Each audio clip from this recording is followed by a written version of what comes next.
मेरा नाम सोनू कंवर, कक्षा 7 है। कलयुग समाज के अशुभ लक्षण।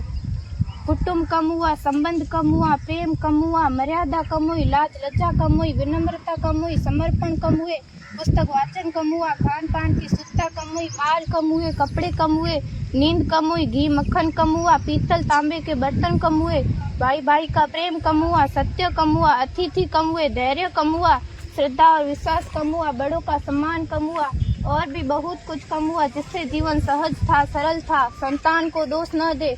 बालक या बालिका को इंग्लिश मीडियम में पढ़ाया, अंग्रेजी बोलना सिखाया, बर्थडे और मैरिज एनिवर्सरी जैसे जीवन के शुभ प्रसंगों को अंग्रेजी कल्चर्स के अनुसार जीना ही श्रेष्ठ माना।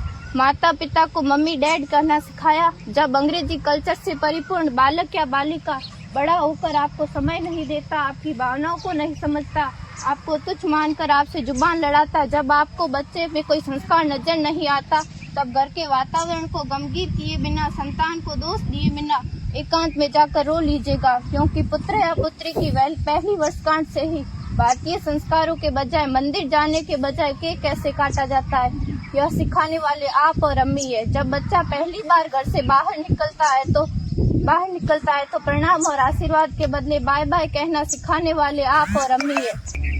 हम परीक्षा देने जाते समय इष्ट देव बड़ों के पैर छूने के बदले बेस्ट ऑफ लक कहकर परीक्षा भवन तक छोड़ने वाले आप और अम्मी है।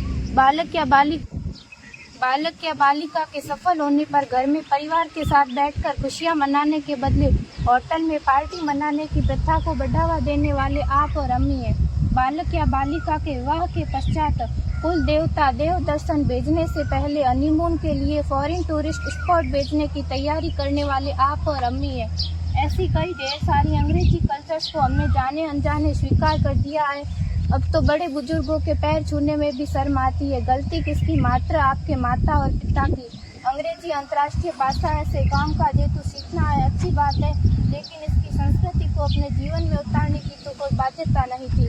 अपनी समृद्ध संस्कृति को त्यागकर नैतिक मूल्यों, मानवीय संवेदनाओं से रहित अन्य सभ्यताओं की जीवन शैली अपनाकर हमने क्या पाया? अवैध संबंध, टूटते रिश्ते, व्यसन युक्त धन, थके हारे मन, छल भरे रिश्ते, अनुशासनहीन संतानें, असुरक्षित समाज। एक बार विचार जरूर कीजिएगा कि संस्कारवान पीढ़ी क्यों आवश्यक है।